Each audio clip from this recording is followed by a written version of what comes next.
ጂሰስ ዥዋ ሆኗል ነገሩ። ወይ አልወደዳችም፣ ወይ አልጠላችኝም፣ ወይ አልያዛችኝም፣ ወይ አልለቀቀችም አላለም ጭራሽ።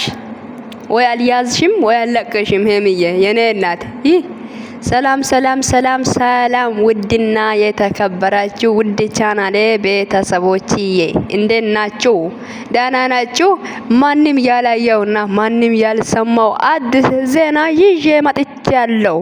ይሄንን ዜና ሰምታችሁ ኮሜንት ላይ የሚገባው ኮሜንቶች እስቲ በዚህ ንግግር፣ በዚህ ሀሳብ፣ በዚህ አስተያየት እስቲ ለእናንተ የተሰማችሁን ስሜታችሁ ኮሜንት ላይ ግለጹልኝ ይላችኋለሁ። አቶ ብሩኬ ዛሬ ወይ አልወደደችኝም ወይ አልጠለችኝም ነገሩ ዥዋ ሆኗል ብሎ ቪዲዮ ሰርቷል።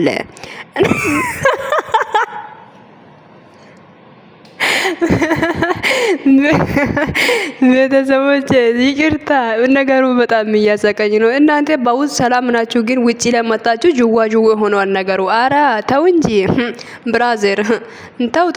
እኛ አንሸውድም። ተምረናል እኮ ትንሽም ቢሆን ተምረናል። እንደዛ ነገር ከዚህ በኋላ እኮ ነቅተናል እኮ። ዥዋ ሆኗል። ለምን ጦልጣ አይሆንም? እኔ ምን አገባኝ? እና ቤተሰቦች ነገሩ እንደዛ እየሆነ ነው ያለው። አቶ ብሩኬ ንግስታችን እንደዚህ አይነት ዘፈን ነው የዘፈናላት። ወይ ንግስታችን ለንግስቱ ነው ወይ ለኛ ኦዲየንስ ነው እንደዚህ አይነት እየተዘፈነውና፣ እስቲ ምናልባት አይታችሁ እስቲ ፍረዱልን። ነገሩ ዥዋ ሆኖ ቀራ የሚባል አባባሉ ለምንድን ነው ይሄ? ለምን አባባሉስ ለምን አስፈለጋ የሚባል ስሜት ጭንቅላቴ ውስጥ መጥቶ ቆሟል። ስለዚህ ይሄንን የሚያስረዳኝ ሰው ማን ነው ብዬ ወደ እናንተ ቀርቤ ያለው እና በነፃ አትሸኙኝ። ይሄንን የሚጠይቁ ጥያቄዎች ሁሉ መልስ መልሱልኝ። ዛሬ ዜና በጣም የሰበረ ዜና ነው። በጣም የሚያስቅና የሚያዝናናው ዜና ነው ይዤ መጥቻለሁ። እና ከዚህ በኋላ ጨረቃ ፋሚሊ ውስጥ እከሌ እንደዚህ ሆኗል ብላችሁ አትጨነቁ። እነሱ እየሰሩ ያሉት ያው ዥዋ ሳይሆን ምንም ሲሆን ምንም ይሁን ያው እነሱ እየሰሩት ስራ ነው። ኦኬ። እና ቤተሰቦች ምንም አትጨነቁ። ውድ ቻናሌ ቤተሰቦች እኔ እናንተ ስትጨነቁ ስለማልወድና ስለሚጨነቅላችሁ እኛ ቂማሟ ፋሚሊዎች እና በቃ አትጨነቁ። አትጨነቁ። ነገሩ ሰላም ነው። አገሩም ሰላም ነው። ነገሩም ሰላም ነው። እና ቤተሰቦች ምንም የሚያስጨንቅ ነገር የለም። ነገሩ ዥዋ ሆኖ ቀራ።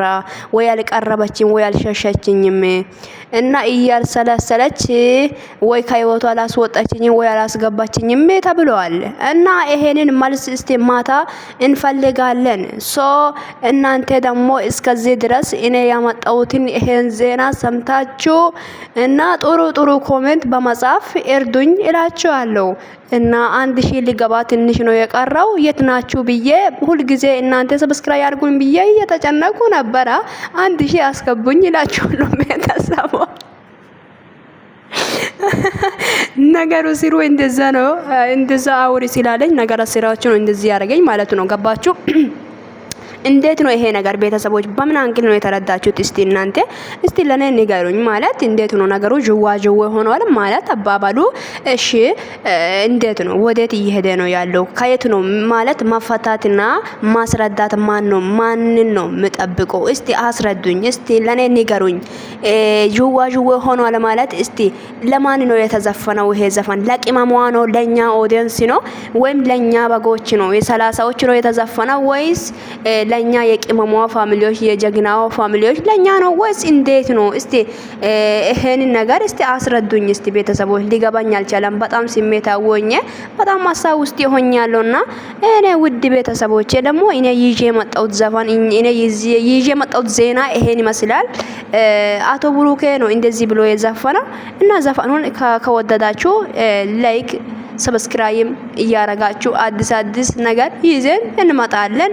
በጣም ነው መወዳችሁ፣ በጣም ነው ማከብራችሁ። ዛሬ ስለ ድምጼ በጣም ይቅርታ እና አም ሶሪ ሃፒ በጣም ነው መወዳችሁ እና ዳና ዋሉ እላችኋለሁ የኔ ውድ ቤተሰቦች። እና ኮሜንት ላይ አስቀምጡልኝ ይሄን ሀሳብ እስቲ ለምን እንደዛ እንደተዘፈነ ሊገባኝ አልቻለም እና በጣም ወዳችኋለሁ። ጅዋ ጅዋ የሆነው ነገሩ ምን እንደሆነም እስቲ አስረዱኝ። እኔ እንድታስረዱኝ እፈልጋለሁ።